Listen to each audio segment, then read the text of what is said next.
Mesdames et messieurs, bonjour. Je voudrais, au nom de Madame le ministre d'État, le professeur Aomari Kolsek, vous souhaiter la bienvenue au deuxième jour du forum scientifique et particulièrement au panel qui porte sur le 8e sous-thème dont l'intitulé est malnutrition, obésité, surpoids, quelles solutions? Donc, c'est un panel qui sera modéré par notre maître, le professeur Geraye Sall et le professeur Chouli. Professeur, je vous souhaite la bienvenue et je vais vous passer la parole pour que vous puissiez introduire vos panélistes. Merci.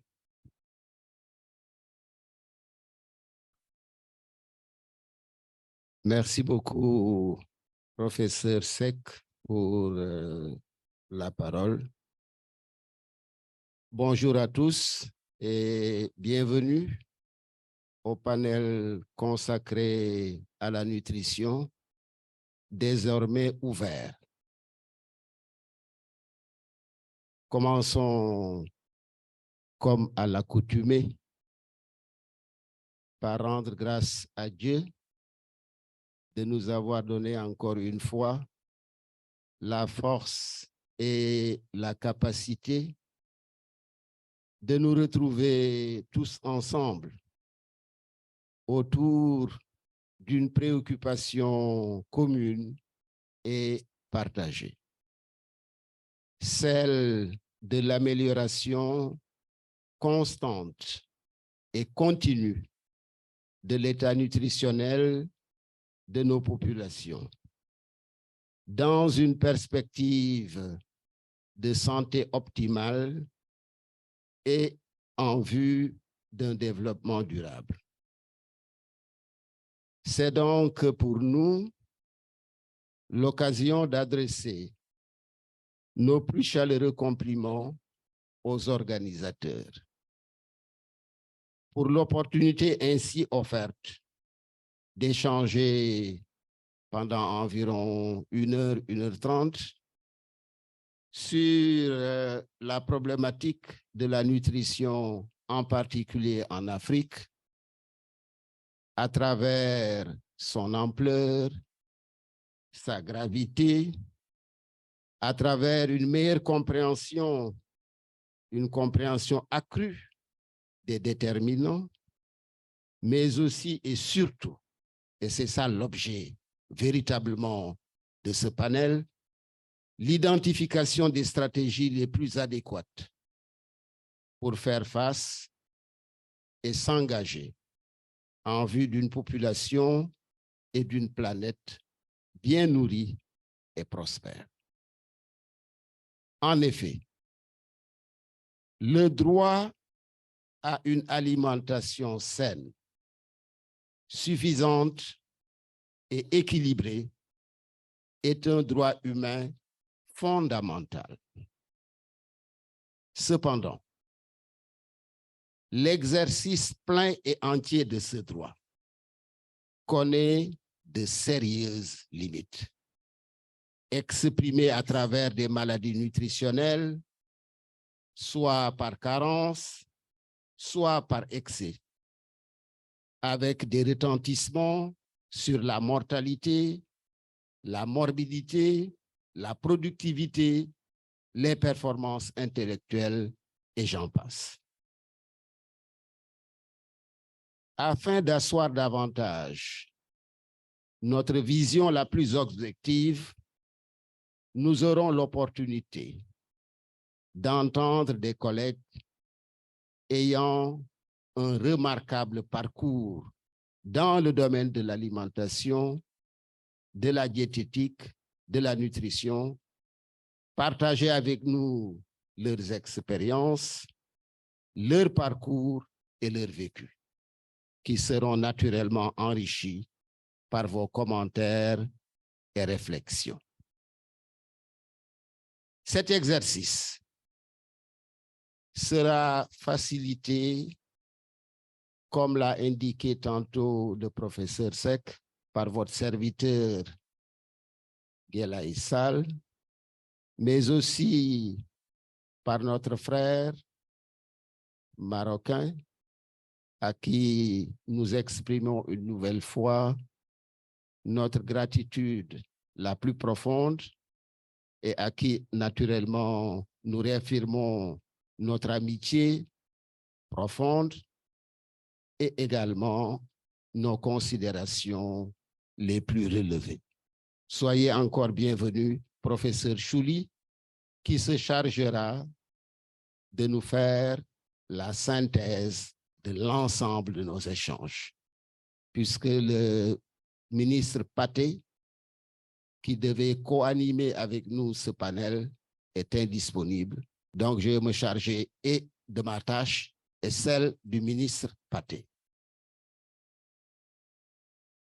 Alors, nous avons 6 panélistes, 4 qui sont avec nous. Je vais commencer par ma gauche avec le docteur Bintou Cheikh Seck. Bintou Cheikh Seck est docteur PhD en nutrition et diététique. Le professeur, je ne sais pas si on dit le professeur ou la professeure, professeur Victoire Agué, voilà pourquoi je pensais que c'était ambitieux, parce que dans ma tête, j'ai inscrit Victor, alors que c'est Victoire. Désolé, madame. Hein? Je dis bien Victoire, professeur Victoire Agué, qui est enseignant-chercheur à l'Institut régional de santé publique de Ouida. À ma droite, docteur Nafissatou Balo, nutritionniste du Conseil national de développement de la nutrition Sénégal. Et le docteur Noël Marie Zagré, conseiller principal pour le Sahel au sein du bureau régional de l'UNICEF pour l'Afrique de l'Ouest et du Centre. Nous aurons 2 intervenants en virtuel que je vous présenterai en temps opportun. Je vais donc, comme on dit, entrer maintenant, après ces considérations générales, entrer dans le vif de notre panel en donnant la parole d'abord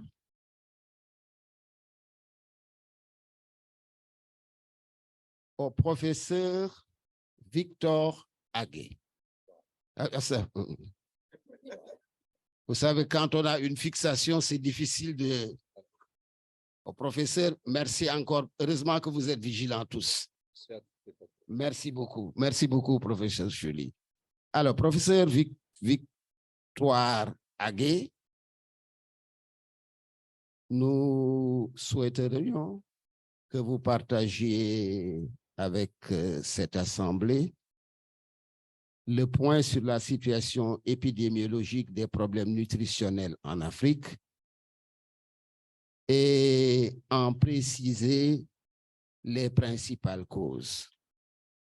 Mais surtout, nous vous invitons à nous éclairer sur quelles sont les stratégies les plus adéquates pour adresser ces problèmes nutritionnels en prenant en compte les aspects liés au développement durable. Vous avez 7 à 10 minutes.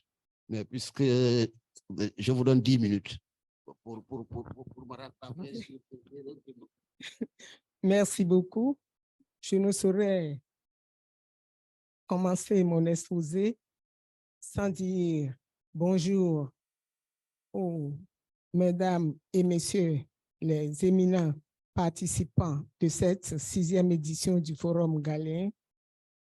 Je remercie aussi le professeur Sall, doyen de la faculté des sciences de la santé de l'université Amadou Hampâté Bâ du Sénégal, un pédiatre et un confrère nutritionniste.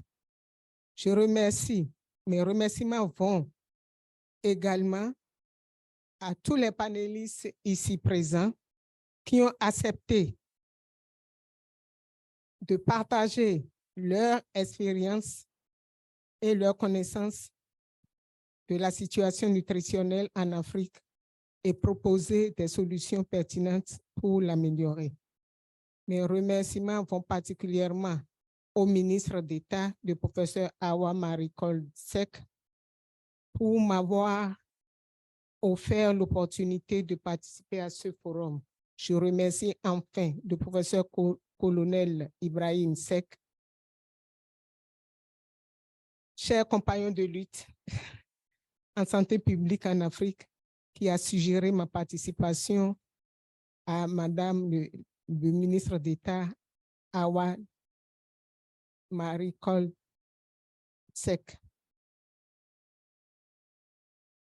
Comment caractériser la situation nutritionnelle actuelle dans les pays africains? Aujourd'hui, l'Afrique est confrontée au problème du double fardeau nutritionnel. Le double fardeau nutritionnel consiste en l'existence au sein d'un même pays de prévalence élevée aussi bien de surnutrition que de sous-nutrition.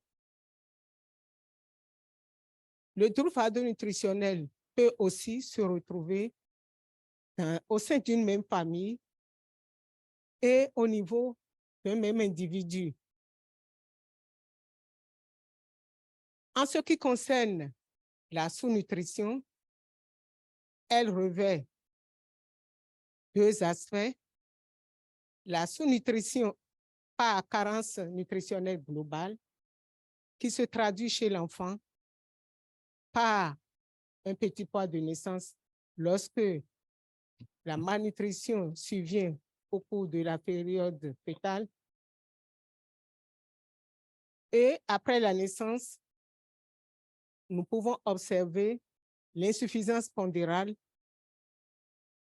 lorsque l'enfant, par son alimentation et d'autres facteurs, ne gagne pas assez de poids par rapport à son âge. Le retard de croissance qui consiste à une sous-nutrition chronique et qui se traduit par une taille de l'enfant inférieure à la moyenne de la taille des enfants de son âge. Enfin, l'émaciation qui se caractérise par un poids faible de l'enfant par rapport à sa taille. En ce qui concerne les adultes, la sous-nutrition se traduit par un déficit énergétique chronique et aussi par la dénutrition que l'on rencontre souvent en milieu hospitalisé chez des malades atteints de maladies chroniques. La deuxième face de la sous-nutrition, ce sont les carences particulières spécifiques qui concernent généralement les micronutriments. Et c'est parmi les micronutriments dont les carences posent un problème de santé publique. Nous avons la vitamine A, le fer, l'iode et le zinc. Les carences en ces micronutriments se retrouvent aussi bien chez l'enfant que chez l'adulte. Quelle est l'évolution de la sous-nutrition en général dans les pays africains? Cette évolution, nous pouvons la situer en 3 étapes. La première étape va de 1990 à 2015. Au cours de cette période qui couvre la période de la course à l'atteinte des objectifs du millénaire pour le développement, développement, la plupart des pays ont fait des efforts et ils ont réduit d'une façon assez importante les carences nutritionnelles. Mais ils n'ont pas atteint les objectifs prévus. Et si, d'une façon générale, la plupart des carences, c'est-à-dire de carences globales, c'est-à-dire l'insuffisance pondérale et la malnutrition aiguë chez les enfants ont connu une certaine amélioration, c'est-à-dire une certaine diminution, tel n'a pas été le cas au niveau de la prévalence du retard de croissance. Le retard de croissance a peu régressé. Et maintenant, la deuxième phase qui couvre la période de 2015 à 2022, de 2015 à 2019 d'abord, on a observé au niveau des pays des efforts qui ont contribué à une réduction notable de ces différents types, de la prévalence de ces différents types de carences. Mais malheureusement, la période 2020 et 2023, disons 2020-2022, il s'est passé donc au cours de ces dernières 5 années, il s'est passé un phénomène qui est lié aux effets aggravants du changement de comportement, du changement climatique, des guerres,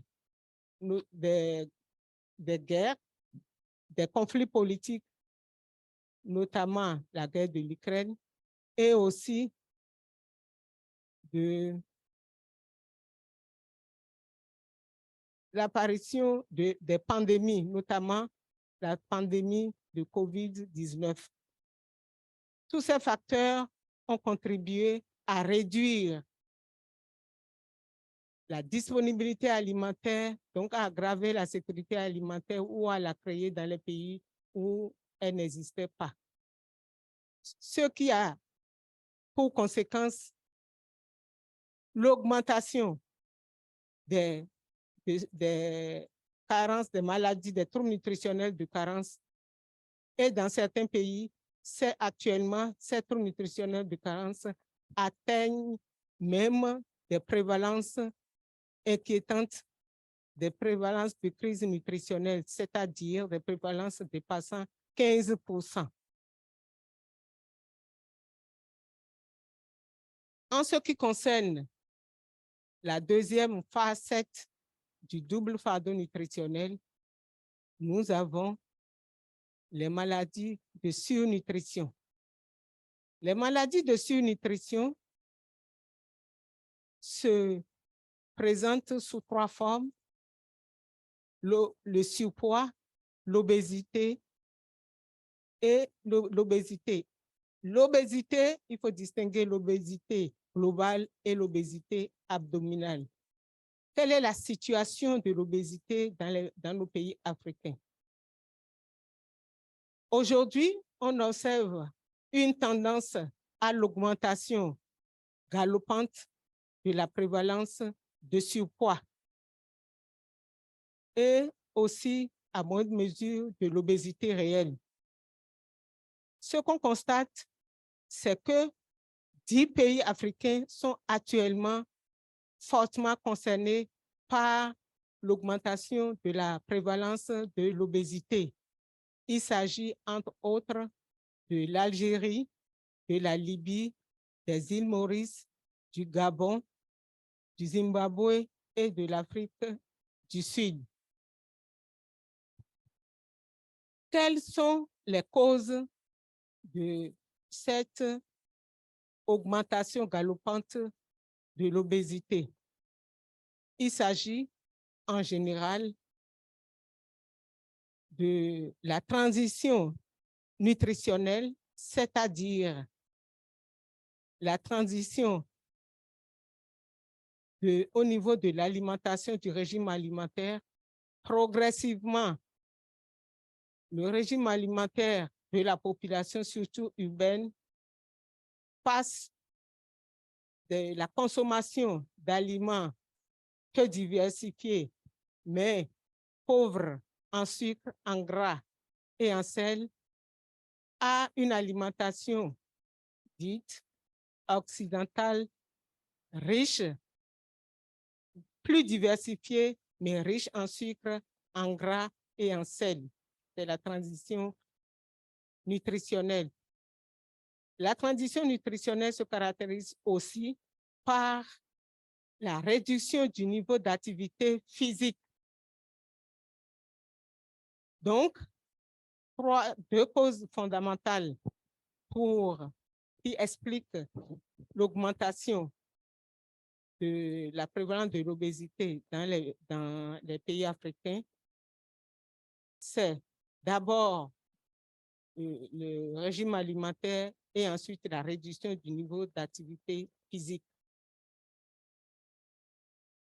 En ce qui concerne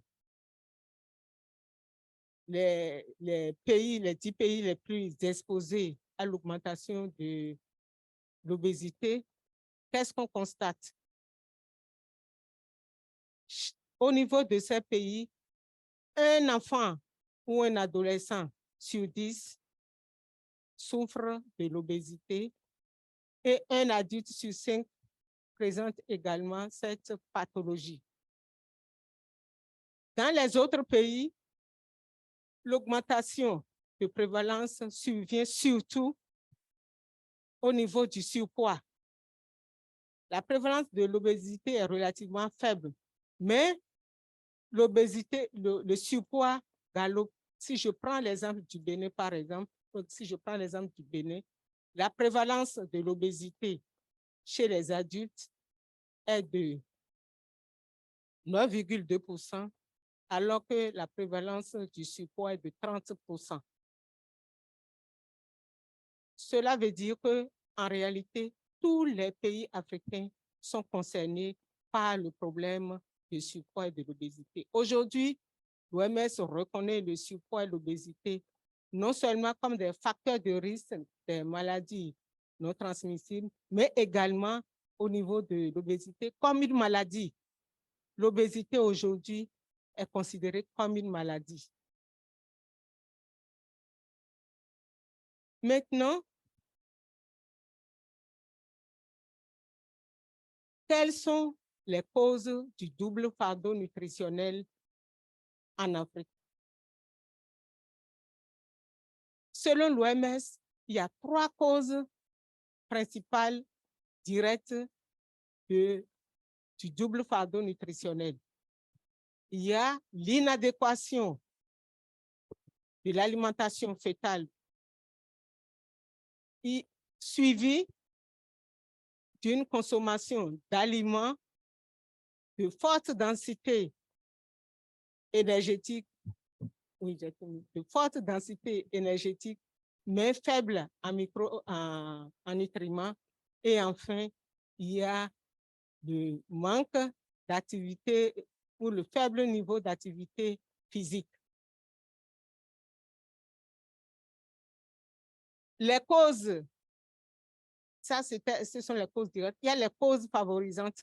Parmi les causes favorisantes, il y a la pauvreté, il y a l'insécurité alimentaire, il y a les problèmes de pollution, il y a l'environnement et il y a surtout les politiques de nutrition inadaptées qui ne prennent pas en compte l'aspect de surpoids et d'obésité. En effet, dans les pays, la plupart du temps, les politiques de santé sont essentielles, les politiques de santé nutritionnelle sont essentiellement centrées sur la sous-nutrition et pas assez sur la surnutrition. Alors, que faire? La première chose, c'est qu'il faut se rendre compte que la malnutrition étant multidisciplinaire, elle doit concerner tous les secteurs d'activité, aussi bien l'agriculture, la santé, mais également les institutions de formation et de recherche et les autres secteurs, bien sûr. Donc, il faut qu'au niveau de chacun de ces secteurs, il y ait des politiques de nutrition intégrées aux activités principales de ces secteurs. Au niveau du gouvernement, nos gouvernements devraient concevoir leur politique de santé en prenant également en compte les aspects liés aux maladies de surnutrition, donc le double fardeau nutritionnel lui-même. Un accent particulier doit être mis au niveau des instructions de formation sur la recherche en nutrition, notamment sur la recherche dans concernant les maladies nutritionnelles de surcharge. Au niveau des institutions de formation aussi, il est important qu'ils conçoivent des outils qui vont faciliter le travail des nutritionnistes sur le terrain. Par exemple, la plupart des pays ne disposent pas de guide alimentaire, alors qu'il s'agit d'un outil important pour le travail des nutritionnistes. Ils doivent également contribuer à l'élaboration des tables de composition des aliments. En Afrique, la plupart des pays n'ont pas de table de composition En conclusion, je peux dire que l'Afrique aujourd'hui est confrontée au double fardeau nutritionnel. La plupart des politiques de nutrition ne prennent pas en compte les problèmes de surcharge. Et enfin, étant donné qu'il y a une synergie entre la sous-nutrition et la surnutrition pour résoudre efficacement les problèmes nutritionnels, il faut s'attaquer aux deux aspects du double fardeau nutritionnel.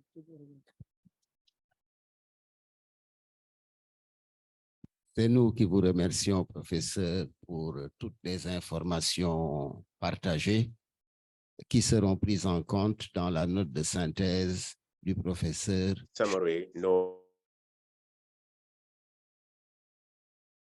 Alors, après ces données globales sur l'Afrique, nous allons être un peu plus spécifiques en adressant le cas du Sénégal. Docteur Nafissatou Ballo, pouvez-vous nous présenter d'abord votre service, le Conseil national de développement de la nutrition, mais surtout la situation épidémiologique nutritionnelle au Sénégal, quels sont les enjeux et les défis et quelles sont les perspectives que le Sénégal a en projection, notamment par rapport à l'identification de nouvelles cibles que constituent les grands enfants et les adolescents dans une perspective d'améliorer les résultats. Vous avez 7 minutes, mais cette fois-ci, chronométré. Merci beaucoup, professeur. N'est-ce pas? Hein? Et je vais commencer. D'accord, merci. Et je vais commencer comme d'habitude en Wolof. Donc, professeur Galaye Sall, donc, quand on se rencontre, souvent c'est ce que je formule pour vraiment lui souhaiter une longue vie, une bonne santé et profiter pour lui remercier par rapport à toutes les actions qu'il mène en faveur de la santé et de la nutrition au Sénégal. Merci aux panélistes, mais aussi merci à toute l'assistante. Et professeur, permettez-moi aussi de remercier les organisateurs du forum. Et généralement, on dit investir dans la nutrition, c'est investir pour un meilleur avenir. Et je pense que les organisateurs l'ont bien compris en donnant une place importante à la nutrition durant ce forum. Le Sénégal, à l'image de beaucoup de pays, s'est vraiment préoccupé de la nutrition de ces communautés, plus particulièrement les femmes et les enfants.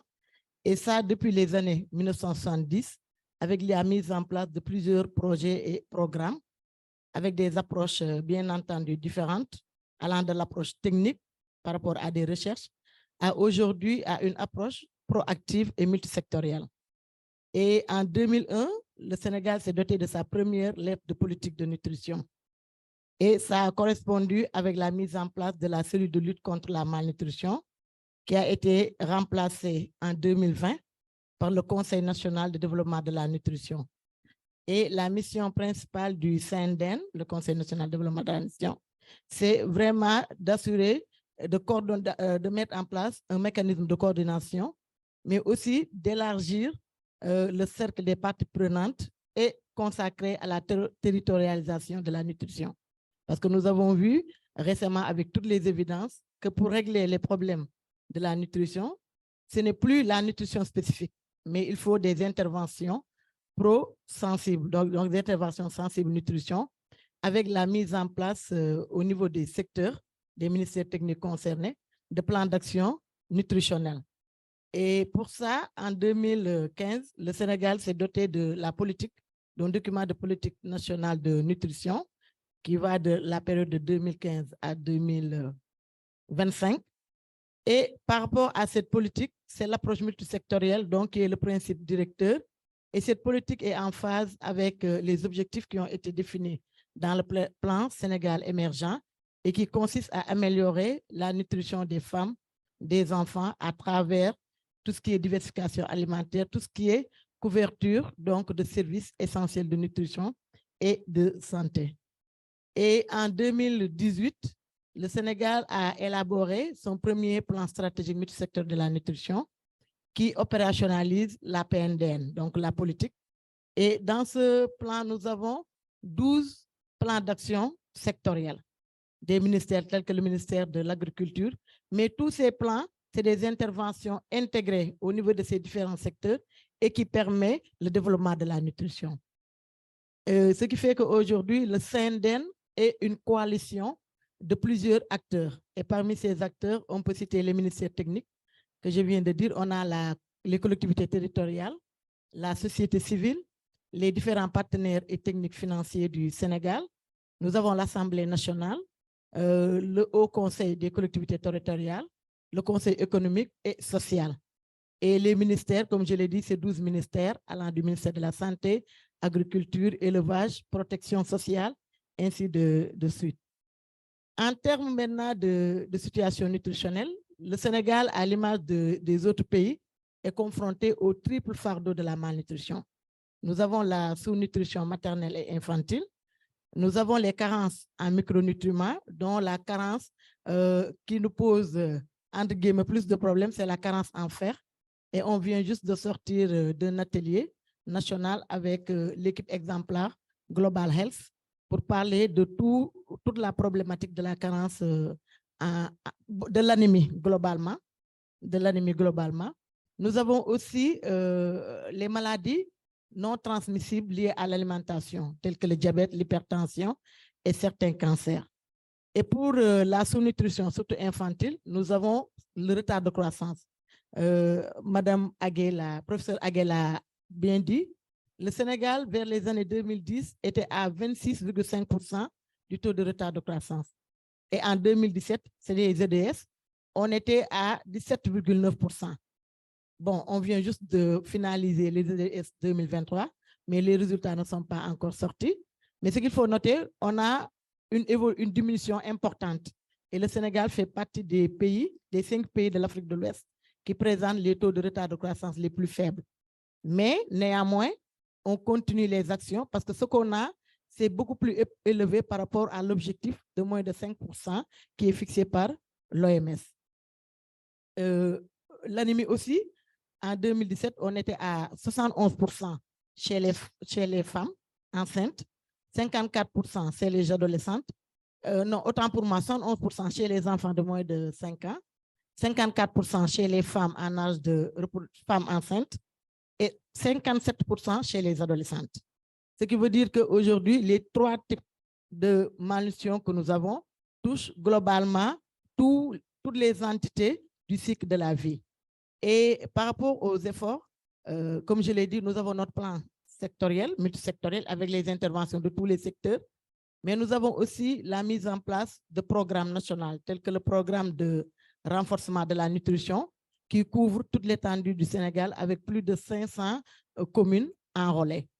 Nous avons aussi dans la zone nord la mise en œuvre de programmes multisectoriels qui intègrent la nutrition et la sécurité alimentaire, en plus de tout ce qu'on a au niveau des secteurs.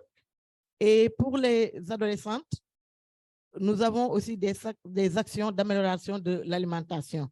Je ne vais pas y revenir sur ce que le professeur vient de dire par rapport à toutes les problématiques d'obésité chez les adolescentes et les jeunes enfants, mais juste dire que le Sénégal s'engage de plus en plus parce que nous avons déjà envisageons de faire des actions de passage à l'échelle de la nutrition des adolescentes. Les interventions que nous avons présentement, c'est tout ce qui est en rapport avec la supplémentation en fer au niveau des écoles. Nous avons l'éducation nutritionnelle, mais aussi les conseils de lutte contre l'anémie. Mais ces actions ne sont pas des actions à l'échelle nationale. Donc, c'est à petite échelle.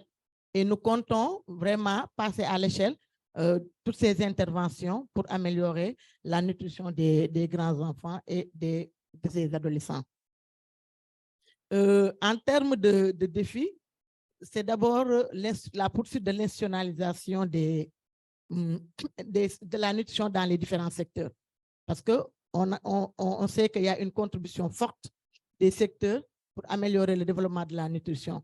Et cette institutionnalisation fait appel à tout ce qui est amélioration des ressources, que ce soit les ressources domestiques ou bien les ressources externes, amélioration des ressources humaines, c'est-à-dire au niveau de chaque secteur qu'on puisse avoir des gens qui connaissent bien la nutrition et qui peuvent porter toutes les actions qui ont été définies. Nous avons aussi comme défi, parce qu'on parle de problématiques par rapport aux maladies non transmissibles, l'élaboration des recommandations alimentaires nationales.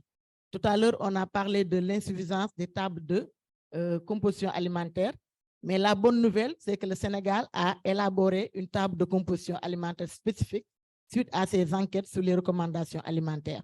Nous avons finalisé les enquêtes, nous avons finalisé les analyses et nous allons vers l'élaboration, bientôt vers l'élaboration de ces recommandations. Et on espère que ça pourra améliorer l'alimentation, surtout pour les enfants et aussi la population de manière générale, avec tout ce qu'on a en termes de transition alimentaire, mais aussi de mauvaises pratiques d'alimentation.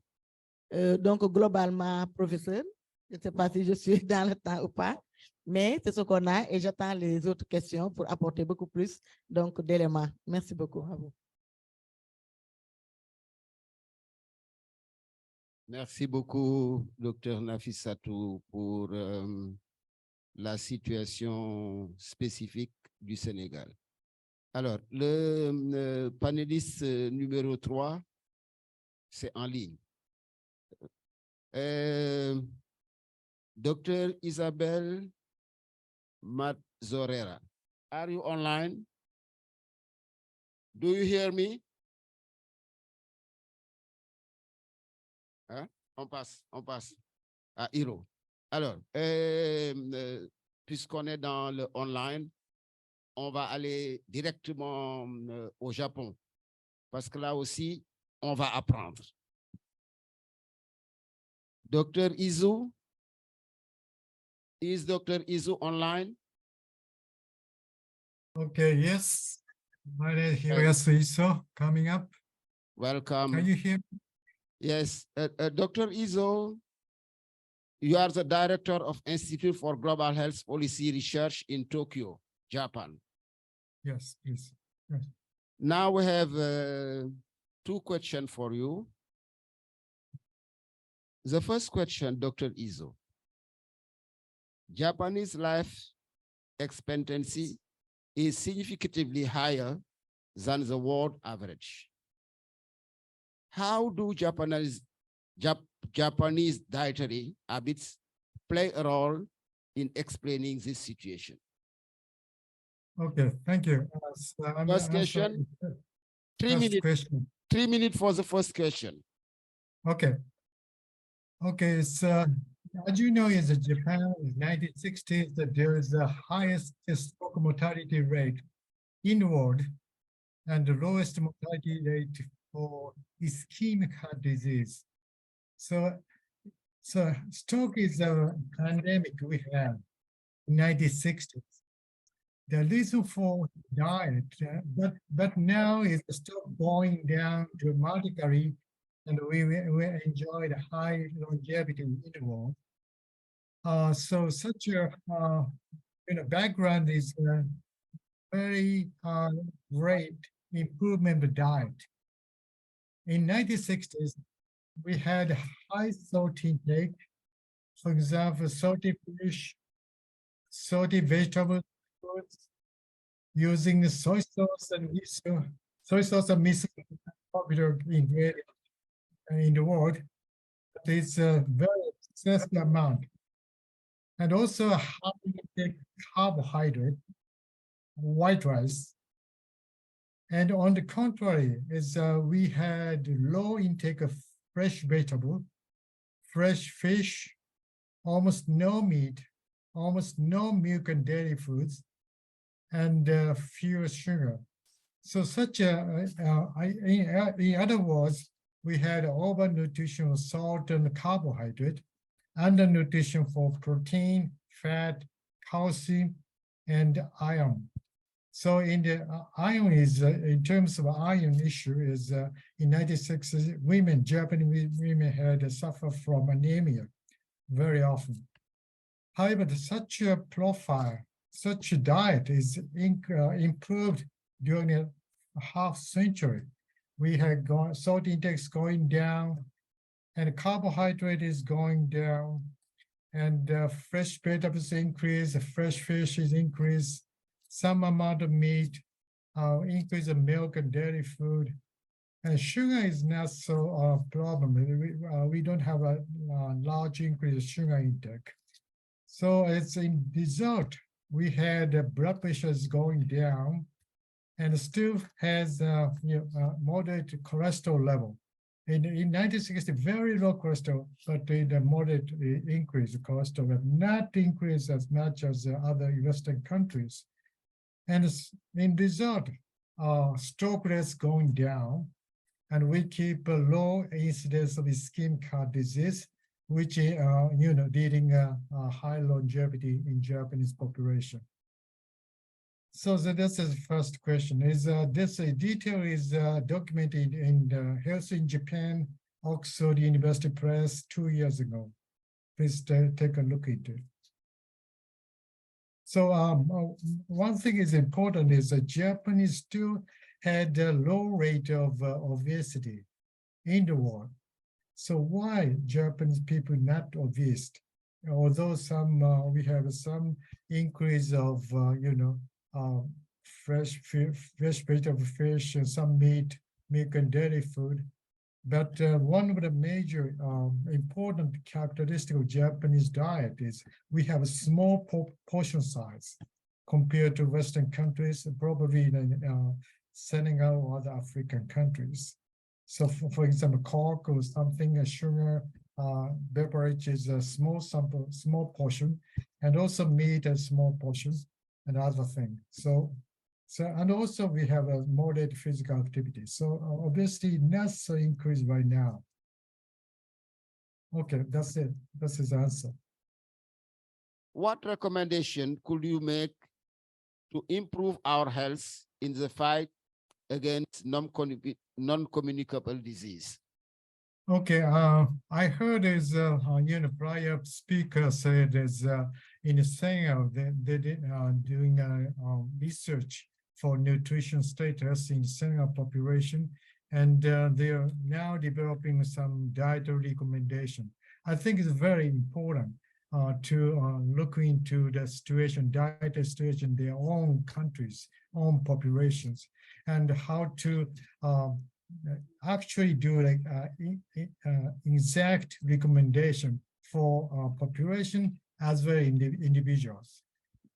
So such a situation, from our experience, secondary intervention is very, very useful, has been useful. For example, mass screening, health checkups to detect high risk individuals, for example, high blood pressure, and high glucose persons with high glucose, which are likely to develop diabetes in the near future, and it's likely to develop a blood pressure, hypertension, and these two, is risk factor is now developing, raising a risk of stroke, ischemic heart disease, other complication.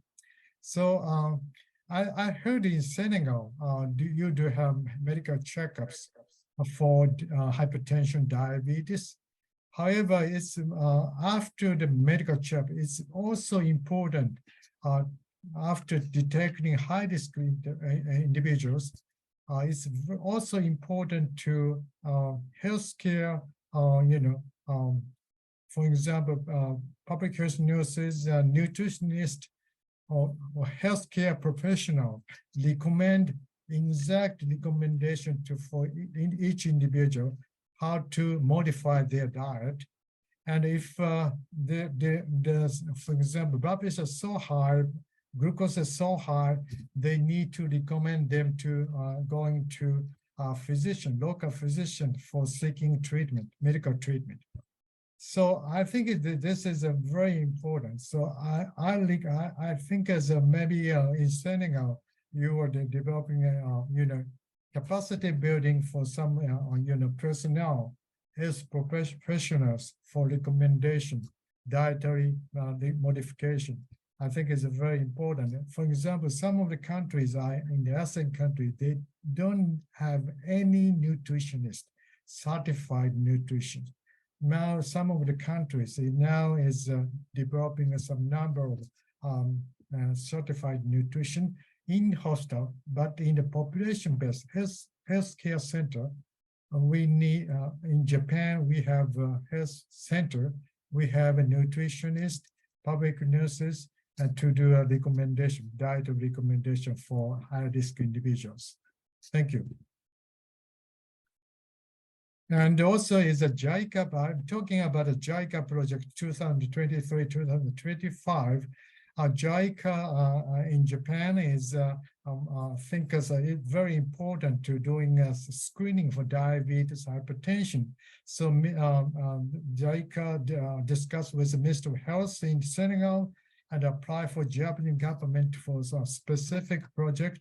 Now Japanese government approved, and so JICA project started this year. And Dr. Shinichiro, Noda Shinichiro is now working for this project. Dr. Noda. Okay, thank you very much.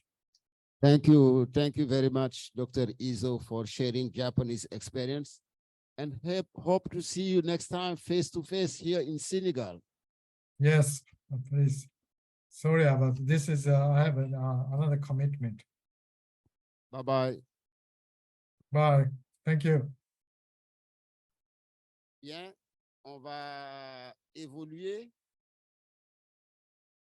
et avoir une nouvelle vision en ce qui concerne l'organisation internationale chargée de tout ce qui est protection, défense, promotion des enfants. Docteur Noël Marie Zagré, je suis évidemment ravi de vous retrouver après de très longues années. Alors, docteur Zagré, vous êtes naturellement de l'UNICEF. Pouvez-vous nous faire le point sur la situation de la nutrition des enfants en Afrique de l'Ouest et du Centre, et également quels sont les obstacles rencontrés et les recommandations pour améliorer la situation nutritionnelle des enfants en Afrique de l'Ouest et du Centre. Et évidemment, puisque c'est un pédiatre qui parle, vous avez toute la sensibilité pour la protection de la santé et de la nutrition des enfants. Je vous écoute avec la plus grande attention, comme d'ailleurs toute la salle. À vous. Merci beaucoup, professeur. Merci, chers co-panélistes. Merci, mesdames et messieurs, qui êtes présents aujourd'hui pour ce panel. Et je pense que de façon générale, lorsque on demande quelle est la situation de la nutrition chez les enfants, et ce qui intéresse les gens, c'est de savoir est-ce que nous nous améliorons, ou alors les choses se dégradent. Et à cette question, je voudrais donner quelques éléments.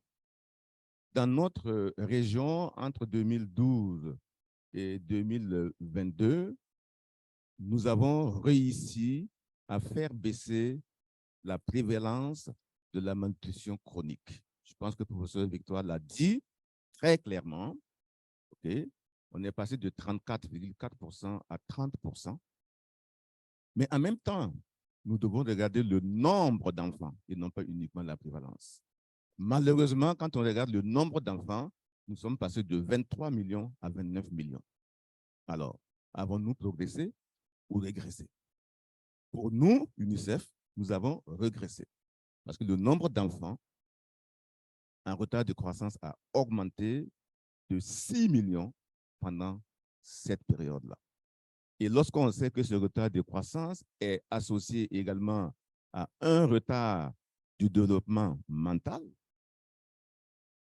et très souvent c'est lié également à d'autres carences, carences en fer, carences en iode. Et vous savez également que la carence en iode a également un effet au niveau cognitif, eh bien, c'est une véritable catastrophe. Et dans notre région, des pays comme le Niger, la RDC ont des taux de retard de croissance supérieurs à 40%. C'est énorme. Pour l'émancipation, nous nous gardons d'essayer de faire des tendances. Nous évitons de vouloir faire l'évolution parce que l'émancipation réagit à des événements ponctuels. Ce qui fait que vouloir faire une tendance sur 10 ans, c'est très difficile à interpréter. Et même au niveau d'un enfant qui est bien portant, il suffit qu'il ait 3 jours de diarrhée et il passe à l'émancipation. Donc, c'est très fluctuant, mais nous avons des taux de prévalence qui sont au Sahel supérieurs à 10%. Et là également, nous connaissons le lien, l'association entre l'émancipation, surtout celle sévère, et les risques de mortalité. Donc, retenons que l'un, c'est des risques à long terme de développement cognitif, d'impact sur le capital humain, d'impact économique, et l'autre, l'émancipation, c'est vraiment des risques aigus d'augmentation de la mortalité. Nous avons également parlé des questions de surpoids. Et l'UNICEF regarde surtout le surpoids chez les tout petits enfants. Et la catastrophe, c'est qu'elle est en train d'augmenter, même chez les enfants de moins de 5 ans. Même chez les enfants de moins de 5 ans, nous avons des taux qui augmentent. En 2012, nous avions 8,8 millions d'enfants de moins de 5 ans qui étaient en surpoids ou obèses. En 2022, nous en avons 10,2 millions. Et nous savons ce que tout cela représente en termes de risque de maladies chroniques à un âge précoce. C'est pour ça que nous voyons aujourd'hui des adultes de 30, 35, 40 ans qui font déjà face à des maladies chroniques, alors qu'en principe, ça devrait venir beaucoup plus tard. Au niveau d'âge, des enfants d'âge scolaire, nous avons également remarqué une augmentation. En 2000, nous avions 7,3% et maintenant nous avons 13,5%. Donc, vous voyez l'augmentation dramatique de la situation. Et par exemple, au Gabon, pour donner l'exemple du Gabon, et le professeur a cité le Gabon, comme faisant partie des 10 pays africains où c'est très élevé, nous avons conduit une enquête au Gabon et nous voyons que le surpoids et l'obésité est extrêmement élevé, c'est au-delà de 12%. Mais pire encore, l'enquête a couvert aussi le régime alimentaire des enfants d'âge scolaire. Qu'est-ce qui se vend autour des écoles, des lycées?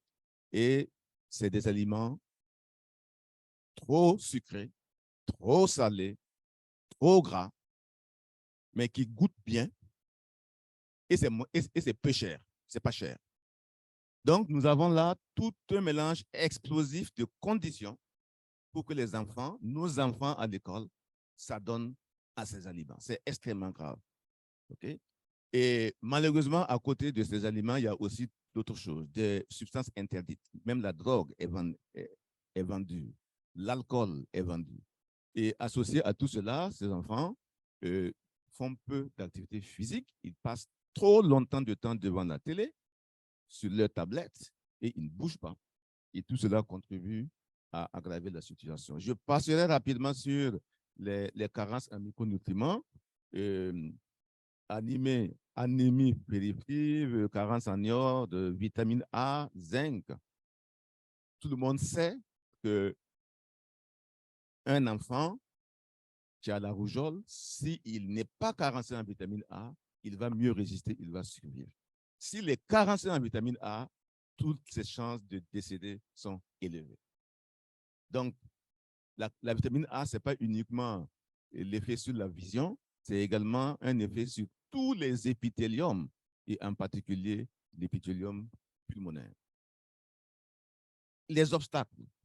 J'aimerais m'appesantir sur les obstacles. Je pense que le premier obstacle que nous voyons, c'est véritablement le caractère multisectoriel qui est peu exploité.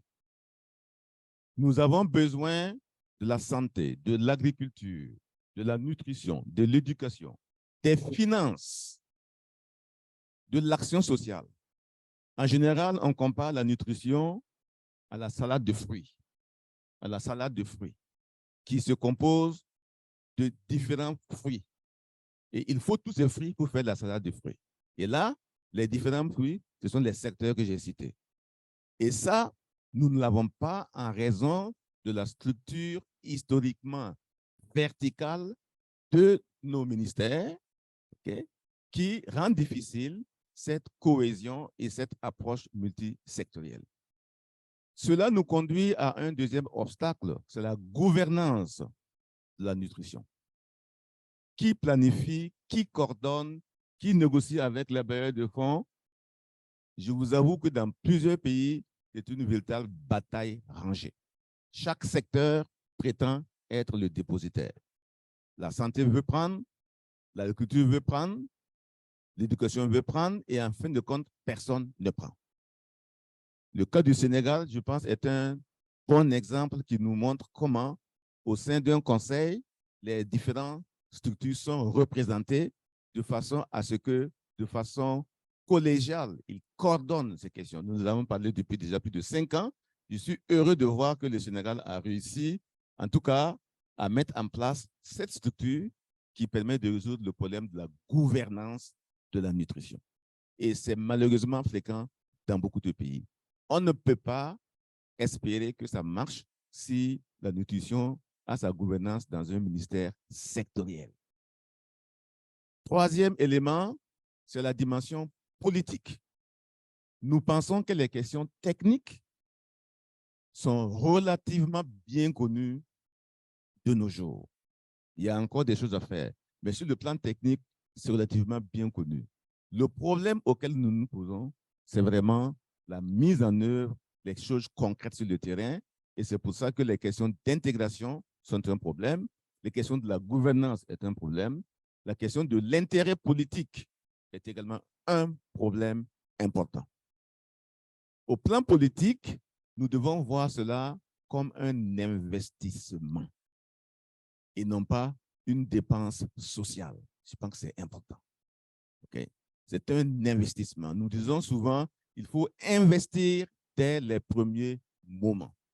Pourquoi? Parce que ça agit sur le cognitif, ça agit également sur le bien-être, ça agit sur la santé, ça agit sur un certain nombre de choses. Quatrième élément, c'est le financement. Et là, il ne faut pas oublier le financement indirect. Dans chacun des ministères, comme l'a dit ma collègue ici, il faut, et je suis content de voir qu'au Sénégal, ça existe, la nutrition est intégrée dans ces ministères et donc reçoivent également des financements de ces gens-là, de ces ministères. les normes et standards. On ne doit pas laisser tout le monde, n'importe qui, produire et vendre n'importe quoi. Nous devons mettre en place des normes et des standards. Et ça manque dans beaucoup de pays. Le professeur Nicole est dans la salle. Il y a environ un mois, c'était un sujet à l'ordre du jour avec la CEDEAO et il faut absolument que cette question soit adressée. Enfin, je voudrais parler aussi de la recherche. La recherche reste et demeure indispensable. Et comme il me restait 1 minute, je m'arrête là. Je pourrais revenir plus tard si l'occasion m'est donnée. Merci.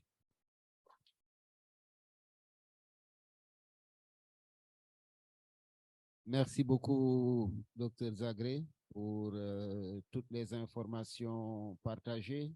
Et naturellement, le professeur Chouli reviendra en particulier sur les obstacles que nous devons nous efforcer à lever pour l'amélioration de l'état nutritionnel de nos populations. Alors, Dr Bintou Cheikh Seck, vous êtes spécialiste en nutrition et en diététique et nous allons vous interpeller sur ces aspects de diététique en particulier. Dr Seck,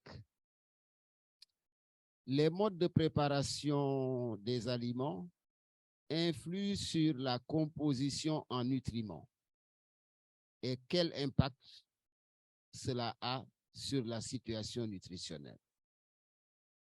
Ensuite, on souhaiterait avoir votre avis sur quelles sont les méthodes culinaires les plus appropriées pour garantir une santé optimale. Là, tout le monde va écouter, hein?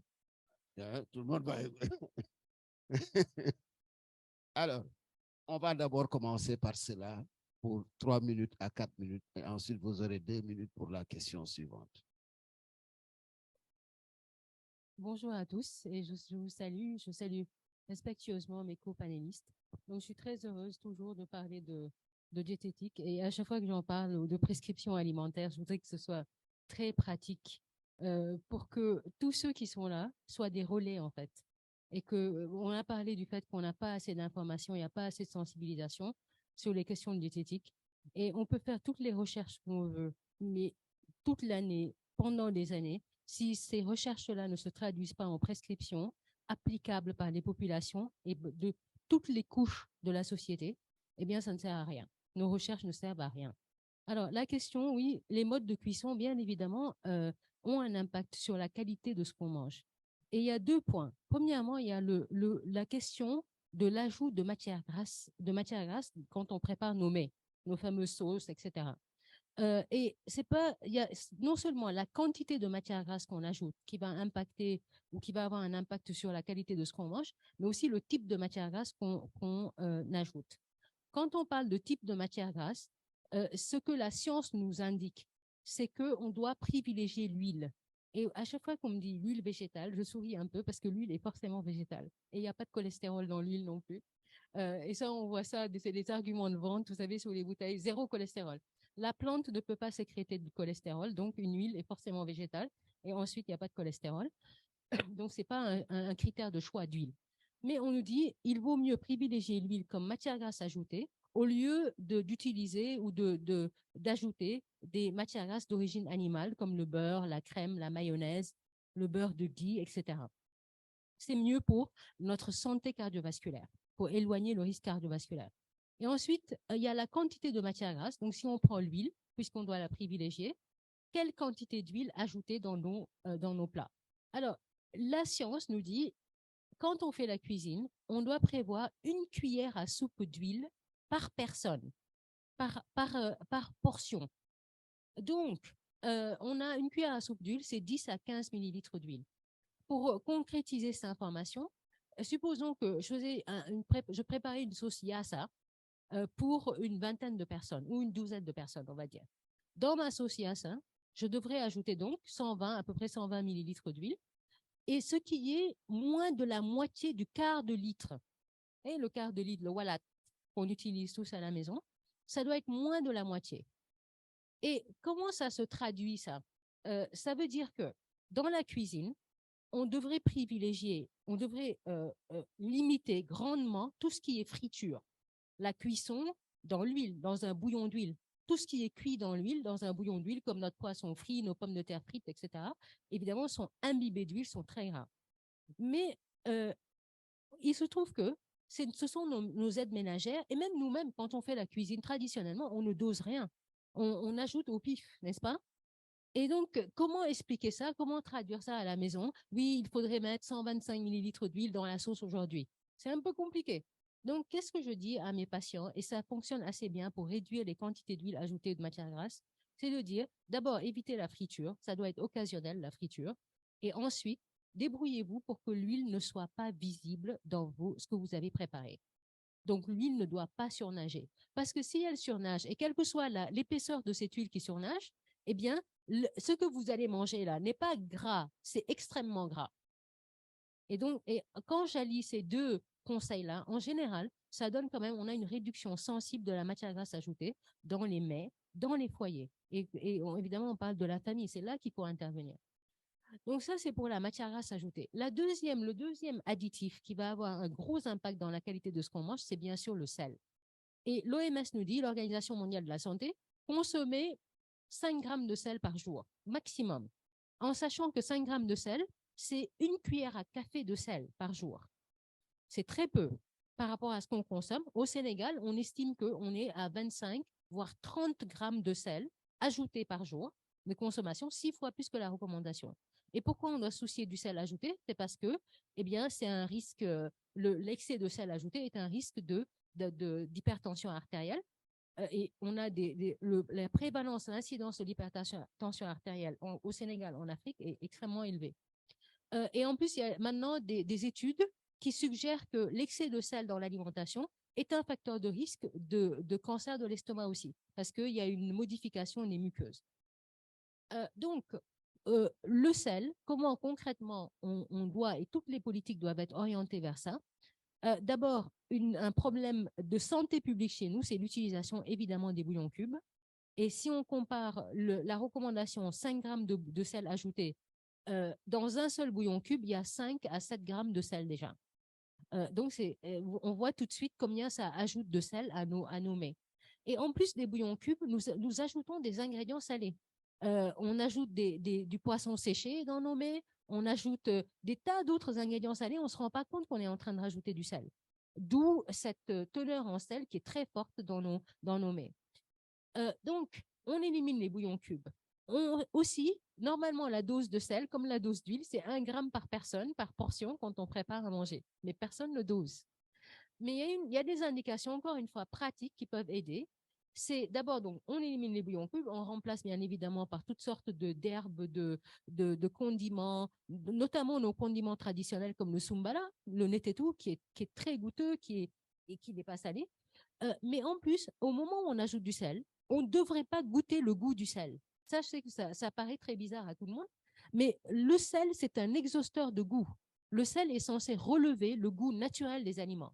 Dès l'instant que vous sentez le goût du sel, c'est que vous mangez trop salé. Eh oui. Et ensuite, donc, on évite les bouillons cubes, on réduit le goût salé dans les mets et on ne ressale pas au moment de manger. Et bien sûr, ressaler, c'est aussi ajouter des condiments comme les arômes, les sauces de soja, tout ça, c'est du sel. Et même les épices maintenant, les 7 épices, etc., qu'on utilise, beaucoup d'épices, de mélanges d'épices industrielles sont à base de sel. Donc, il faut bien regarder la liste des ingrédients et très souvent, le premier ingrédient, c'est le sel et ensuite, il y a d'autres ingrédients. Toujours, ça reste du sel, ces épices-là. Donc, il faut être attentif à ça. Troisième point sur la préparation qui impacte la valeur nutritionnelle, c'est par rapport aux légumes.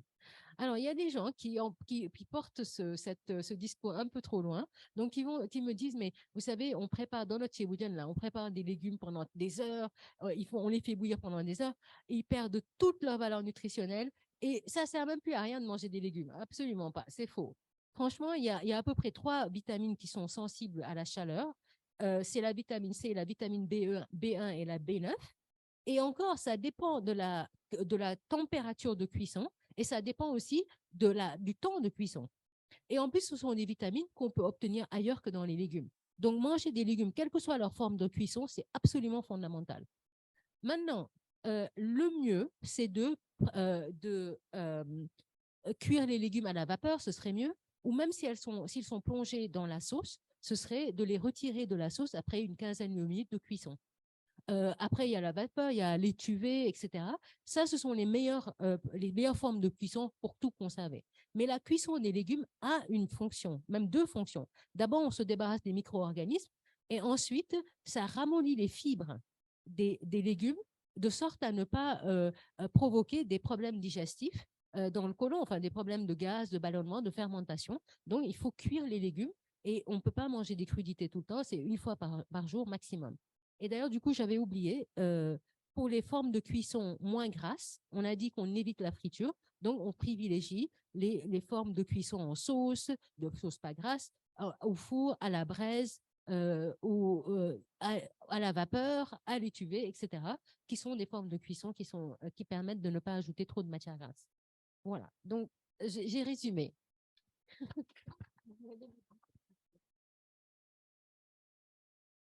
Merci beaucoup, Dr Seck. Il y a une deuxième préoccupation. Alors, on note, et ça c'est la presse qui parle, hein, une folie vitaminique. Je ne sais pas si c'est vrai, hein? Il y a une folie vitaminique. Alors, et la forte consommation également de suppléments alimentaires. On souhaiterait avoir vos observations, vos commentaires, puisque c'est évidemment aujourd'hui de réelles préoccupations quotidiennes des populations. Chacun d'entre nous le matin prend son oui, tout à fait. Allez-y, Dr Seck. Alors, on s'en doute bien, la folie vitaminique est bien pilotée par l'industrie pharmaceutique. Et cette surconsommation de compléments alimentaires, de vitamines, rapporte des milliards de dollars par an. Et donc, ce n'est pas un hasard qu'aujourd'hui, le marketing derrière la prise de compléments alimentaires est tel que pratiquement pas toutes les personnes, mais la majorité des personnes qui prennent des compléments alimentaires, c'est sur automédication. C'est extrêmement rare que les compléments alimentaires, en fait, soient prescrits par un médecin. Et je dirais deux choses. Premièrement, ce qui peut justifier la prise de compléments alimentaires, c'est une carence en nutriments. Une carence en nutriments qui est diagnostiquée par un bilan sanguin, par ce qui est nécessaire pour dire que cette personne a une carence en vitamine B6 et cette personne, non seulement une carence, mais on ne peut pas la rattraper assez rapidement grâce à l'alimentation. Parce que les meilleurs nutriments qui sont les plus biodisponibles sont dans les aliments, pas dans un comprimé. Et donc, cette personne, on doit rattraper cette carence tellement rapidement qu'il vaut mieux, en plus de l'alimentation, d'un équilibrage alimentaire, il vaut mieux prescrire un complément alimentaire qui va permettre de résorber les manifestations cliniques, etc. Dans d'autres cas, il y a une prise de complément alimentaire qui se justifie très bien. Et ça, c'est pour quand il y a la quasi-certitude qu'il y aura une carence. Par exemple, dans les cas de grossesse, la femme enceinte, on a parlé tout de suite de la prévalence de l'anémie. L'anémie chez la femme enceinte est très prévalente. Et donc, on sait que c'est quasiment certain au Sénégal qu'une femme enceinte, à partir du 2e trimestre, risque d'être anémiée par une carence en fer. Et donc, la supplémentation est nécessaire et même, on va même anticiper. Donc, ça, c'est autre chose. La deuxième chose que je voudrais dire, c'est que nos besoins c'est pas pour rien que les vitamines et les sels minéraux sont dans la famille des micronutriments. Ce qui veut dire qu'on a besoin de ces vitamines, de ces sels minéraux en milligrammes, en microgrammes, en nanogrammes parfois, de très petites quantités.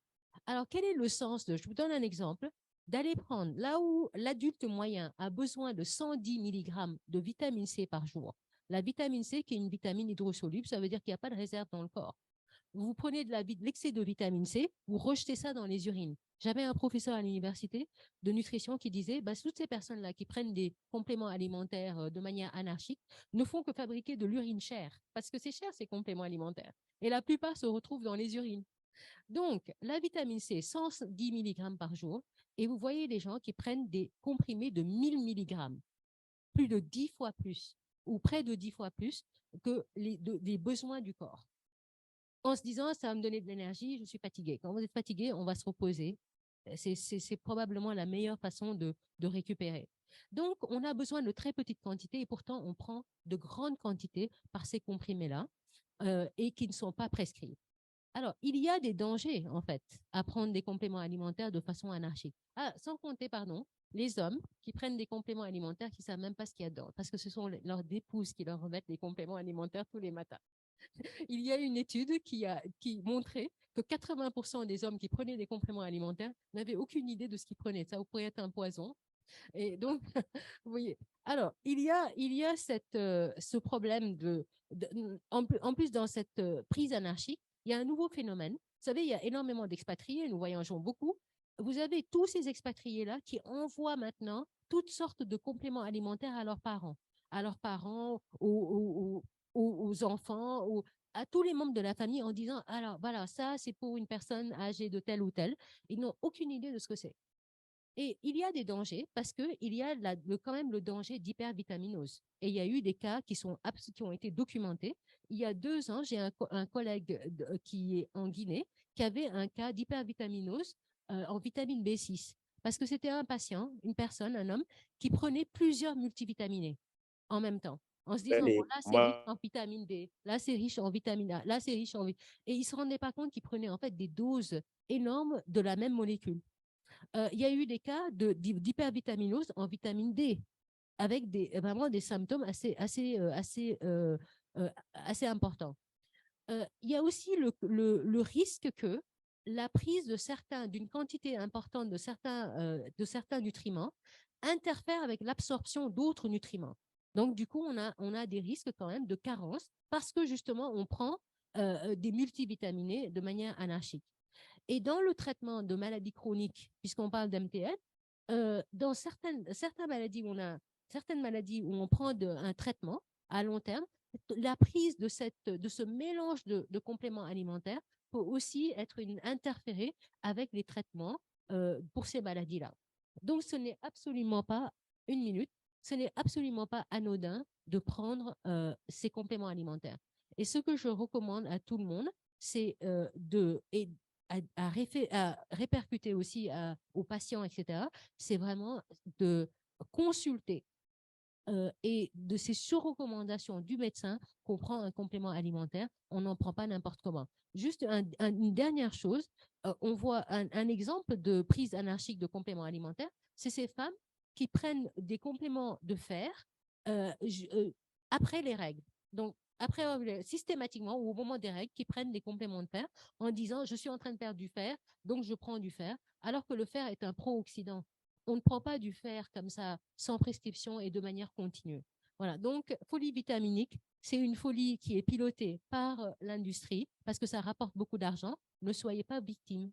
Donc, il faut éduquer aussi les populations par rapport à ça. Merci. Grand merci, Dr Bintou Chersek, pour votre contribution à ce panel. Alors, on a encore un petit moment pour maintenant recueillir les réflexions, les commentaires et peut-être des questions de précision de la part de toute l'Assemblée. La parole est à qui souhaite la prendre. On va peut-être marquer, je ne sais pas comment on appelle ça, on va prendre une liste. On va prendre une liste, comme ça nous permettra d'évaluer le temps consacré à chacun d'entre vous. Oui, derrière, c'est comment votre nom? C'est Baïtir. Merci, Baïtir. Ensuite, professeur Ibrahim Seck. Votre nom?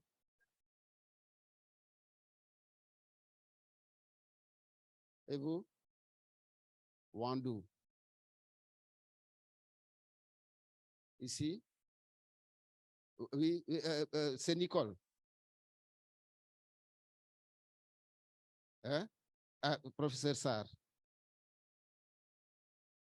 Oui, docteur Mbao. Oui, votre nom? Oh? Paul. 1, 2, 3, 4, 5, 6, 7, 8. Hein? Il y a quelqu'un d'autre? Oui. Professeur Yassine.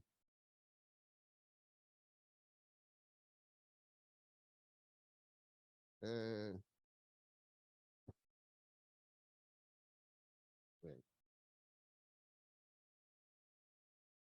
Alors, 10, oui, le professeur Chouli a déjà réparti le temps. On a 10 minutes, il y a 10 intervenants. Donc, c'est 1 minute par intervenant. Alors, Samba, est-ce qu'il y a quelqu'un derrière pour donner... Allez-y. Et le professeur Seck se prépare.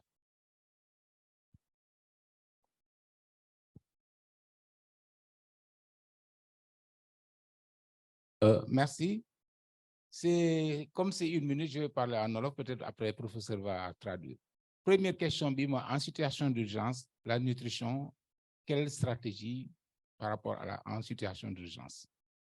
Deuxième question, c'est par rapport aux personnes âgées. Souvent, on parle des enfants, des trucs, et les questions de genre. Nous avons beaucoup de personnes âgées qu'on doit protéger, accompagner, surtout les gens qui sont la troisième, c'est intéressant ce panel dans l'information au niveau communautaire, parce que tout ce que les scientifiques ont dit, l'engagement communautaire manque en fait, la communication, la sensibilisation au niveau communautaire en fait, parce que 95%, je peux dire 100%, hein, c'est l'acteur communautaire qui parle, hein. C'est mes données. Hein. Quand je parle 100%, les maladies viennent de la malbouffe, de mauvais comportements, etc. Et je pense qu'il faudra renforcer ce type d'activité au niveau même communautaire. J'avais dit hier au professeur Seck comment aller à Kédougou pour les Kefognon. Et ça me rappelle Galaï quand on était au niveau de Kédougou pour montrer un peu l'importance que la nutrition et que les communautés ont beaucoup de richesses d'aliments, de kanja, de soupe kanja et tout ça là. Mais avec les Mbahal Saloum, hein, avec le professeur Seck, c'est qu'elle a dit comment. Non, merci Samba, merci Samba. La suite à la fin du panel. Alors, professeur Ibrahima Seck.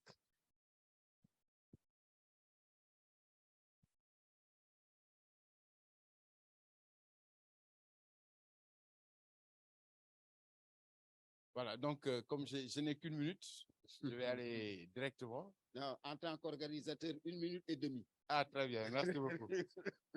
Merci beaucoup. C'est juste d'abord remercier pour la richesse donc, de toutes les informations qui ont été partagées ici, mais aussi relever pour les propos du docteur Noël Zagré et de ceux du docteur Bintou Chassek, quelques éléments qui vont orienter mes questions. Puisque parmi les obstacles que vous venez de citer, il n'est pas mentionné le rôle de la communauté. Et quand on a bien suivi les propos du docteur Bintou Chassek, on se rend compte que la racine du mal, c'est au niveau communautaire, c'est l'éducation nutritionnelle. Alors, qu'est-ce qu'il faudrait faire? Je sais qu'il y a des activités qui sont faites, mais en réalité, peut-être qu'il faudrait les renforcer. Hein? Qu'est-ce que vous pouvez proposer pour encore mieux aller de loin? Je donne un exemple. Quand vous allez dans les supermarchés, quand vous achetez certains produits, sur les boîtes, c'est écrit les valeurs nutritionnelles. Mais je suis sûr que ce message, qui est d'abord destiné aux intellectuels, il n'est même pas conçu. Et c'est un problème. L'autre aspect, en matière d'insécurité, c'est envers nos gouvernements, c'est juste peut-être, qu'est-ce que vous en pensez? On a vu récemment, ici au Sénégal, il y avait des régions qui étaient en insécurité alimentaire et on a eu à distribuer des bourses de sécurité familiale. Est-ce que cette stratégie, elle est efficace, elle est prospère? Est-ce qu'il n'y a pas autre chose qu'il faut faire pour mieux assurer la disponibilité alimentaire avec tout ce qu'on connaît comme conséquences liées au changement climatique, etc. Voilà, merci. Merci beaucoup, professeur Seck. Suzanne? Thank you very much, organizers, for such an exciting session. I wish it was 3 hours. It's always long, it always takes time to talk about food. My question is about GMOs. GMOs, what is GMOs? OGM. Okay. OGM. Yes, GMOs are being proposed as a solution for food security in Africa and other countries, while other countries are actually seeking out to import organic foods from Africa. So I wanted to hear, does the solution for food security in Africa lie in GMOs, or does it lie in probably mechanization to improve yields and to be able to produce this food? And of course, I would want to know about the side effects of GMOs from the nutritionists. And my second question is around food advertising or advertising for food products. We have lots of adverts which don't carry warnings. Many of you have seen cigarettes, they carry warnings, it causes lung disease. Do you know the warning on alcohol? Don't drink and drive. So you can drink as well as your liver is damaged, it's okay as long as you're not driving. So what are we doing to bring in the health into the hazards of alcohol and other foodstuffs? Because most of the foodstuffs don't carry health warnings. Thank you. Thank you, Suzanne.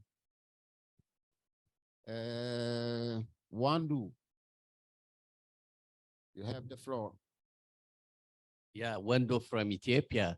I have one question and one comment. One question is, Africa is the most exposed for food-related problems, but from what I know, in Ethiopia, we are trying to ratify proclamation on food and healthy diet.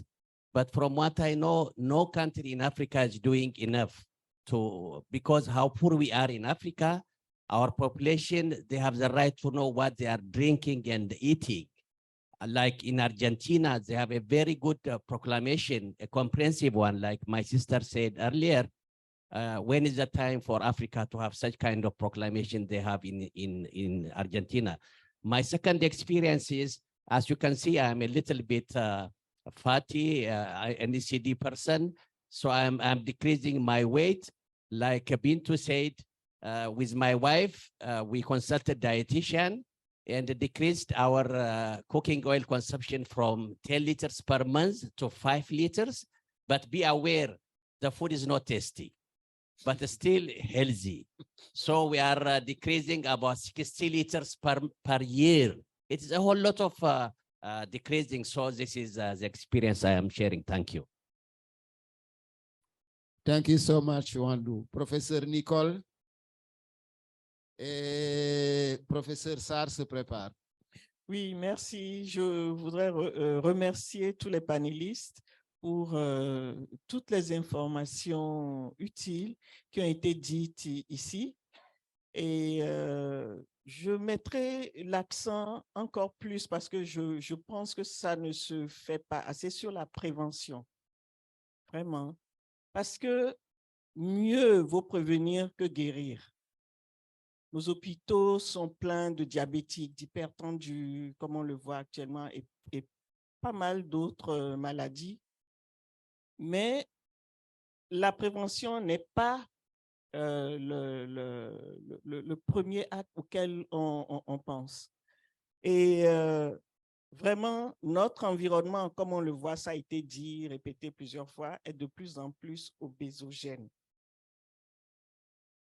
Les publicités qu'on voit à la télé, à n'importe quel moment, avec des publicités sur les boissons gazeuses, plein de sucre, les friandises, les aliments qu'on nomme de plus en plus ultra transformés, les chips, pas mal de choses qu'on offre, qu'on donne facilement aux enfants et que nous-mêmes, nous mangeons facilement. Dès qu'on a un petit creux, on va s'acheter des biscuits pour caler la faim, etc. Il faudra que nos gouvernants, nos gouvernements prennent à bras le corps ce problème. C'est vrai, la publicité apporte beaucoup d'argent aux gouvernants, mais pensons à la prévention, à la santé des populations d'abord. Qui dit santé dit travail. Qui dit santé dit pas mal de choses, etc. Donc, le docteur Zagré a parlé des normes. 20 secondes, Nicole. Oui, des normes et standards. Merci. Des normes et standards. Il faut qu'on mette en place ces normes pour réglementer tous ces aliments qui rentrent dans nos pays sans un véritable contrôle, y compris ce qui se fait localement et qui est mis en place dans nos commerces qui ne sont pas contrôlés. L'étiquetage des produits, il y a beaucoup de choses que nous devons faire, que nous devons prendre à bras le corps pour réduire ces problèmes de maladies nutritionnelles transmissibles. Je vous remercie. Merci beaucoup, professeur Nicole. Professeur Mamadou Sarr, à la parole. Docteur Mboukan se prépare. Merci beaucoup, cher maître, professeur Galaye. Donc, je remercie tous les panélistes pour les brillantes interventions. On nous a toujours enseigné que la gastronomie est un art, mais que la diététique est une science. Quand j'entends parler Dr Seck, il se place dans la diététique nutritionnelle, alors que les populations, les collectivités se placent le plus souvent dans la gastronomie. La question, c'est comment faire, comment on pourrait allier la gastronomie à la diététique de façon à ce qu'on ne nous propose pas des plats qui, sur le plan de la santé, obéissent à toutes les règles nutritionnelles, mais après, qui n'ont pas de goût. Voilà le problème. Moi, j'aime bien manger la viande grasse, parce que je me rends compte que la meilleure partie de la viande, c'est la graisse, tout simplement. Maintenant, c'est à nous de faire l'effort de concilier la gastronomie avec la diététique. D'autant plus qu'il y a des régimes alimentaires qui l'ont prouvé, notamment le régime méditerranéen, avec le paradoxe français. On nous a toujours dit que malgré une alimentation riche en lipides, la mortalité cardiovasculaire est la plus faible en Europe. Parce qu'il y a le vin. Je ne veux pas faire l'apologie du vin, puisque une consommation modérée de vin rouge, puisqu'il y a des polyphénols végétaux, peut réduire la mortalité cardiovasculaire. Pour dire que tout n'est pas bon et tout n'est pas mauvais. Dans tous les cas, il faut se souvenir qu'il n'y a que l'homme, qui fait la cuisine. Parmi tous les êtres vivants qui s'alimentent, il n'y a que nous qui faisons la cuisine. Tous les autres s'alimentent sans faire la cuisine. Quel que soit le niveau de scientificité de la diététique, il faut aller vers le naturel. S'alimenter sans faire la cuisine, tant qu'on peut le faire, c'est mieux. Ne serait-ce que pour préserver, mais il n'y a que l'homme qui fait la cuisine, hein? Il n'y en a pas d'autre. Voilà. Donc ça, on est d'accord. Alors, je pense que la cuisine nous est venue du feu, parce qu'on a inventé le feu et on s'est mis à faire de la cuisine. Alors, la deuxième préoccupation que j'avais, c'était par rapport au docteur Zabré, qui a bien parlé des normes. Bon, moi, je parlais plutôt des normes anthropométriques, pas des normes... voilà, ça c'est important. Pourquoi? Parce qu'on nous a classés avec des normes anthropométriques occidentales, en sous-alimenté, en insuffisance pondérale. Moi, je ne suis pas insuffisant pondéral, je suis comme ça, puisqu'on est génétiquement programmé pour être maigre. Les populations du Bororo, les Peuls du Bororo, ils sont très beaux, mais ils ne sont pas maigres, ils ne sont pas malades. Mais puisque les normes nous viennent, non, j'ai fini, hein. Puisque les normes nous viennent d'ailleurs, ces normes anthropométriques, on nous les applique, on se retrouve dans des situations d'insuffisance pondérale, de maigreur, et puis ça déclenche des politiques d'intervention nutritionnelle dont les bailleurs sont ailleurs et que nous, on a toujours considérés comme des sujets malnutris. Rassurez-vous, nous sommes bien nutris, parce que les normes qu'on nous applique ne sont pas les nôtres. Je vous remercie. Merci beaucoup, professeur Sarr. Professeur Sarr, le docteur Zagré vous répondra en privé. Avec plaisir. Oui. Je le rappelle que moi, je suis physiologiste. D'accord. Je connais très bien ces questions. Alors, docteur Awambo Khan a la parole et Paul se prépare. Merci. Je voudrais d'abord féliciter les panélistes vraiment pour ces interventions très brillantes et intéressantes, en particulier celle de ma chère consoeur et amie, le docteur Bintou Chersek, avec qui nous travaillons énormément, puisque je suis endocrinologue, diabétologue. Nous participons à des sociétés savantes en même temps. Docteur Zagré, j'ai une question pour vous. Docteur Zagré, j'ai une question pour vous. C'est celle des politiques. C'est celle des politiques concernant la publicité sur les grandes chaînes de télévision internationales, notamment les chaînes de sport, Canal, qui fait, pour ne pas le citer, qui fait qui est très suivi, extrêmement suivi dans nos pays, et qui a des publicités pour nous et des publicités différentes pour l'Europe, notamment les publicités sur l'alcool, le tabac, les boissons sucrées, sont à destination de l'Afrique. Les publicités, notamment sur l'alcool et le tabac, sont interdites en Europe. Quelles sont les politiques qui peuvent être mises en place pour qu'on évite d'être la proie comme ça de publicistes qui vraiment nous envahissent nos télévisions et influencent défavorablement la jeunesse. Merci beaucoup, merci beaucoup. Paul a la parole, professeur Yacine se prépare. Paul.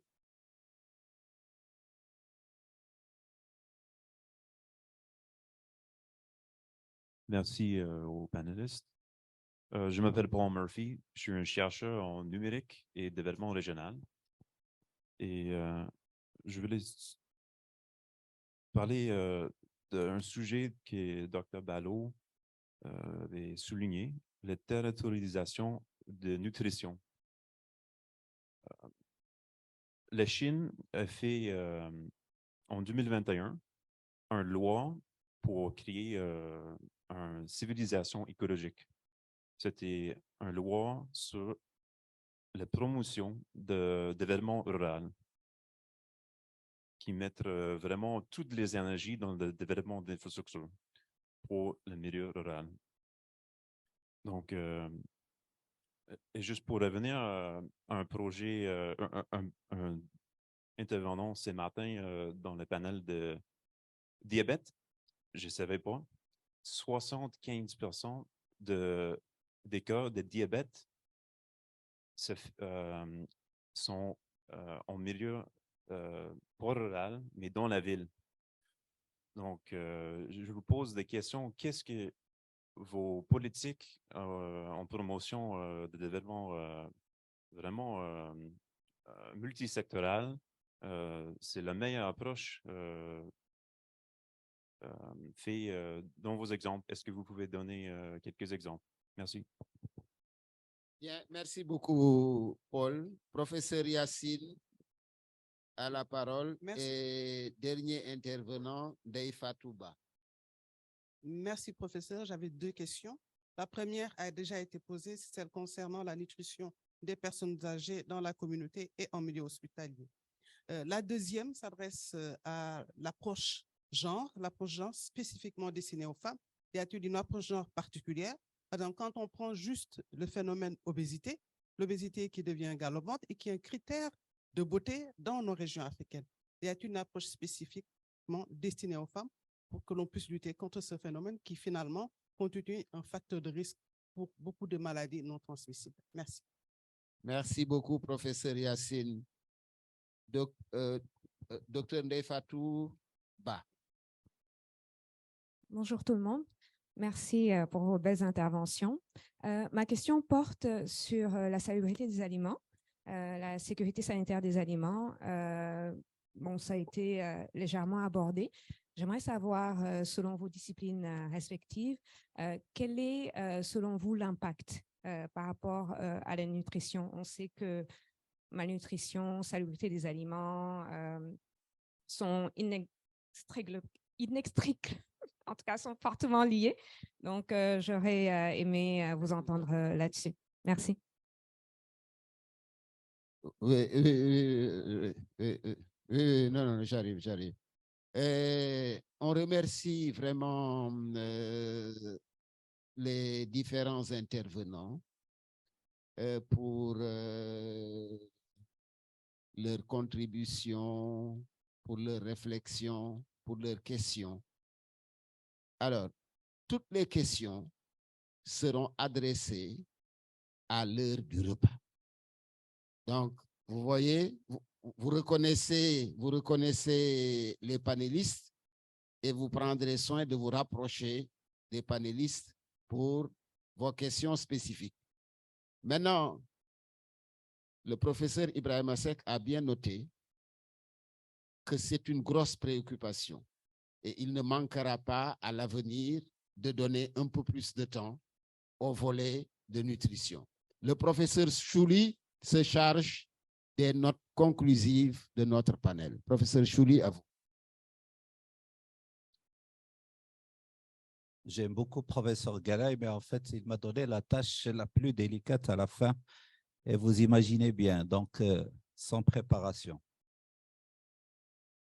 Moi, sincèrement, si j'ai à faire une synthèse et qui est en réalité dans le continuum de tout ce qu'on a entendu pendant ces 4 jours.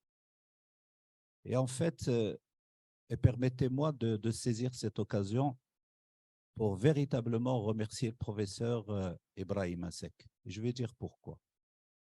Parce que lorsque vous analysez en fait le squelette global de la programmation du forum, il y a une ligne directrice très logique en réalité et dans le montage global donc de tout le programme. Et en fait, ce panel-là, spécial sur la nutrition, est très bien placé dans le sens où en fait, c'est ce panel-là quelque part qui regroupe de manière très horizontale en réalité toutes les questions en fait qu'on a évoquées pendant ces jours-ci. Parce que si vous regardez bien l'agencement sur le programme scientifique, c'est-à-dire les illustrations en matière de diabète, en matière de pathologie respiratoire, pathologie neuropsychiatrique, etc., ce sont les illustrations donc, de pathologie.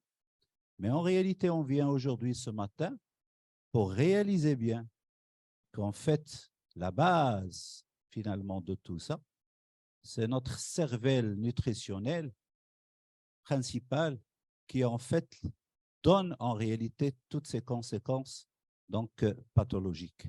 Et ça, vraiment, je ne le dis pas comme ça, tu me connais, avec ma franchise.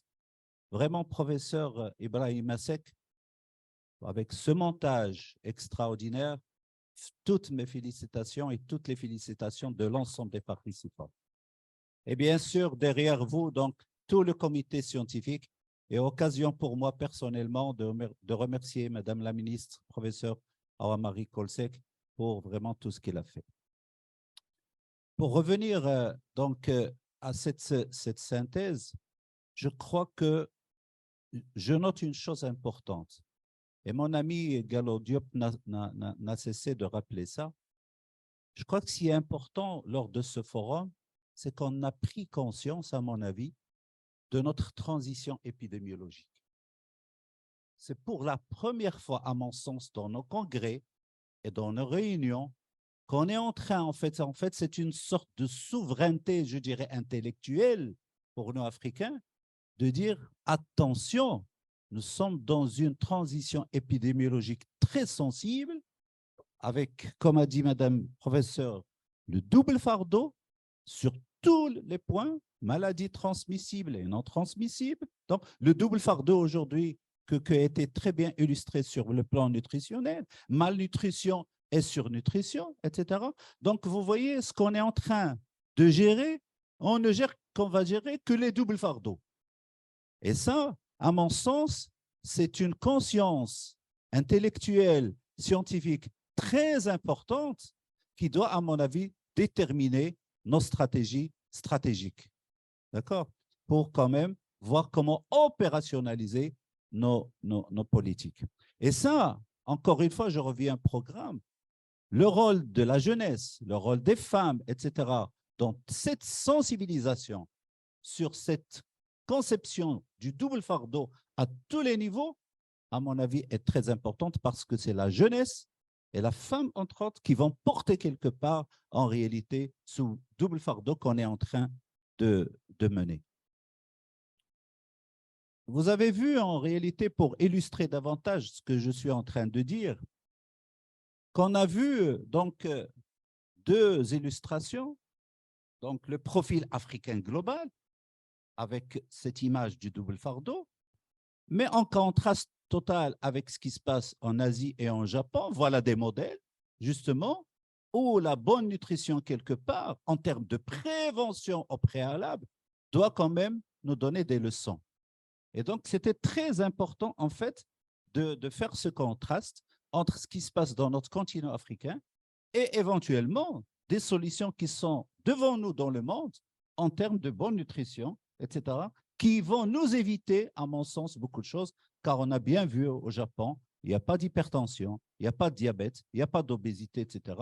À la base, c'est encore une fois notre cervelle nutritionnelle. Et je crois qu'on doit tirer des leçons.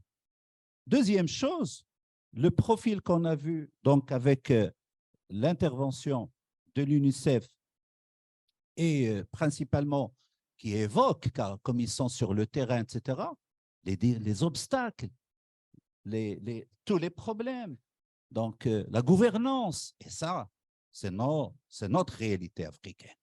C'est notre réalité africaine qui doit véritablement, on doit, dans cette conscience collective justement, il doit quand même nous alerter. D'accord? Si on continue, malheureusement, dans ce continuum de problèmes, où est-ce qu'on va? Où est-ce qu'on va? Mais heureusement, et je finis quand même par, je dirais, une note d'optimisme, et j'y crois sérieusement, c'est qu'on voit quand même qu'il y a, Dieu merci, quand même un plan, un modèle de plan Sénégal. Il y a quand même une volonté, il y a quand même une politique nationale. Il y a beaucoup de programmes qui luttent pour essayer quand même de lever les indicateurs. Et on finit avec cette belle intervention pratique, justement. Voilà des femmes et des hommes sur le terrain qui montrent vraiment directement, concrètement, voilà quand même des préparations africaines adaptées à notre contexte, donc socio-économique, culturel, etc., où les alternatives sont là.